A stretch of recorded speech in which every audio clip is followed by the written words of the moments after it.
Tubuhnya ditemukan di dalam tangki air di sebuah hotel di Los Angeles setelah banyaknya keluhan pengunjung hotel terkait bau, rasa aneh dari keran, dan tekanan air yang rendah.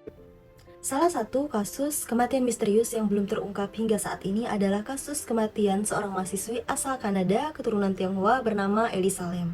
Tubuhnya ditemukan di dalam tangki air di sebuah hotel di Los Angeles pada tahun 2013 lalu. Sebelum ditemukan tidak bernyawa di tangki air, Elisa ini sempat terekam terlihat bertingkah aneh di CCTV lift hotel tersebut. Dan sejak kasus ini mencuat ke publik, banyak spekulasi bermunculan atas kasus Elisa Lam. Penasaran gimana ceritanya? Yuk aku bakal ceritain. Elisa Lam adalah seorang mahasiswi Kanada berusia 21 tahun. Orang tuanya merupakan imigran dari Hong Kong.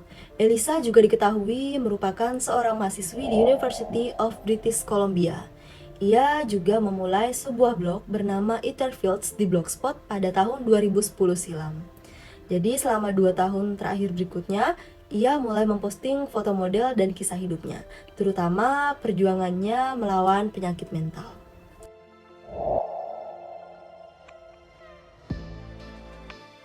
Elisa didiagnosa dengan gangguan bipolar dan depresi. Ia juga mengkonsumsi beberapa obat untuk mengobati masalah kesehatan mentalnya. Menurut keluarga, Elisa ini tidak memiliki riwayat atau upaya bunuh diri. Namun, Elisa juga diketahui tidak patuh meminum obat, dan hal ini tentu berpengaruh terhadap kondisinya, di mana pada beberapa kesempatan si Elisa ini pernah berhalusinasi, lalu ketakutan berlebihan, sampai-sampai si Elisa ini tuh sempat bersembunyi di tempat tidurnya untuk berlindung karena ia merasa ada sosok yang terus mengikutinya.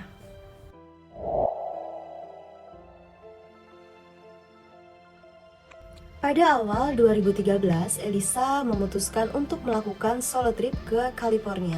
Ia mengunjungi beberapa tempat wisata di sana seperti San Diego Zoo dan lain-lain. Lalu pada 26 Januari, Elisa ini tiba di Los Angeles dan menginap di Cecil Hotel.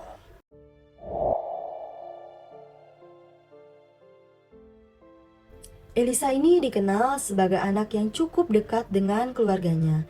Ia juga selalu menghubungi orang tuanya hampir setiap hari sampai hari di mana ia menghilang. Pada tanggal 31 Januari 2013, hari itu Elisa harusnya dijadwalkan keluar dari Hotel Cecil dan berangkat ke Santa Cruz. Namun orang tuanya tidak kunjung mendapat kabar apapun dari Elisa. Orang tua Elisa yang merasa khawatir karena si anak ini tidak bisa dihubungi, lalu kemudian menelpon Departemen Kepolisian Los Angeles. Dan keluarganya pun langsung terbang ke Los Angeles untuk membantu pencarian. Pencarian juga dilakukan di Cecil Hotel, dan staf hotel yang melihat Elisa pada hari itu mengatakan bahwa Elisa selalu terlihat sendirian.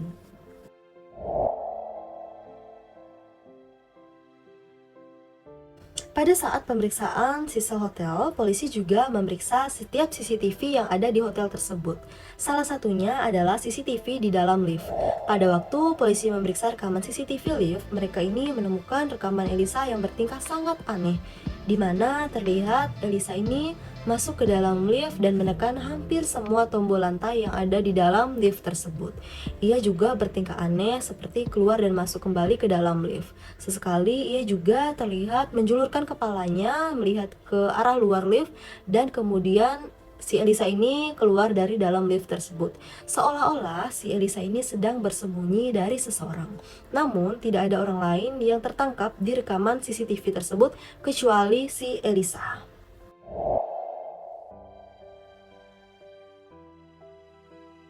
Pada 19 Februari, tubuh Elisa ini ditemukan mengambang di salah satu tangki air hotel oleh seorang karyawan pemeliharaan hotel. Karyawan tersebut memeriksa tangki air setelah banyaknya keluhan pengunjung hotel terkait bau, rasa aneh dari keran, dan tekanan air yang rendah. Elisa ditemukan di dalam tangki air masih dengan pakaian yang sama seperti yang terakhir kali ia terlihat di CCTV hotel. Tak ada yang tahu bagaimana Elisa ini bisa sampai berada di dalam tangki air tersebut, serta bagaimana ia itu bisa masuk ke dalam tangki air itu.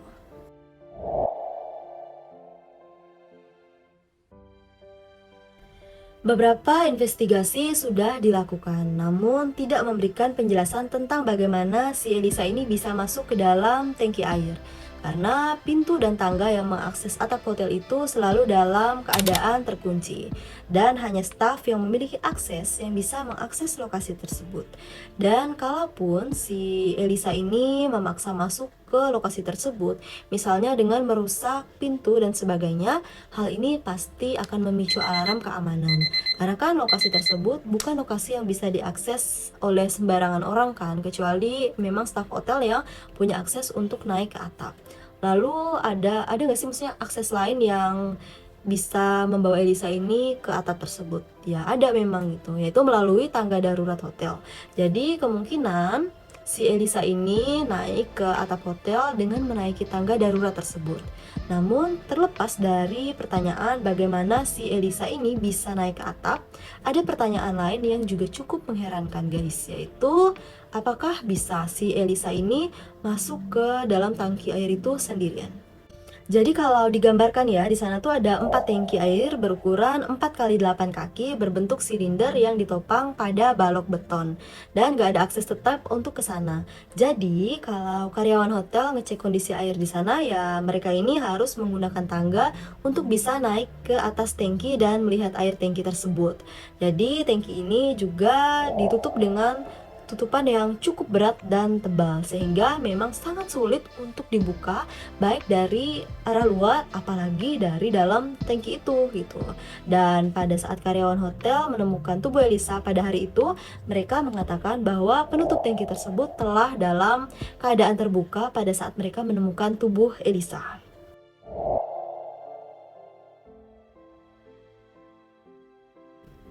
Spekulasi terkait kematian Elisa ini terus berkembang ya. Beberapa orang berspekulasi jika memang kematian Elisa ini dikaitkan dengan kejahatan atau pembunuhan, maka bisa disebut kasusnya sebagai kejahatan impossible murder atau impossible crime. Kenapa? Hal ini disebabkan karena banyak hal-hal janggal yang tidak bisa dijelaskan secara teori.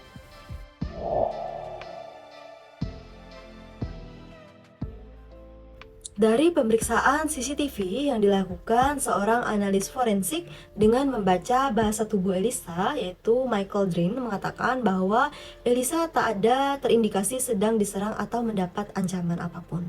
Berdasarkan video CCTV yang tersebar memunculkan berbagai spekulasi publik, seperti orang-orang yang berteori bahwa kematian Elisa merupakan konspirasi pembunuhan, gangguan roh jahat, atau keisengan Elisa yang mencoba permainan mistis seperti elevator game. Selain itu, Cecil Hotel yang dibuka sejak 1927 itu memang cukup terkenal dengan berbagai kisah dan tragedi misterius di dalamnya. Sebab kematian Elisa bukanlah yang pertama terjadi di Cecil Hotel. Hal ini tentu menambah deretan peristiwa misteri dan reputasi Cecil Hotel sebagai properti berhantu di Los Angeles. Lalu bagaimana menurut kalian terkait kasus ini guys? Apakah kematian Elisa merupakan konspirasi, gangguan roh jahat, atau memang hal ini adalah kejadian yang tidak disengaja mengingat kondisi kesehatan mental Elisa? Gimana tanggapan kalian guys? Yuk kita diskusi bareng-bareng. Oke guys, terima kasih untuk kalian semua yang udah klik video aku. Jangan lupa like, subscribe, dan komen untuk tema-tema menarik yang bakal kita bahas di next video ya. Karena aku gak sabar untuk ketemu kalian lagi. Bye!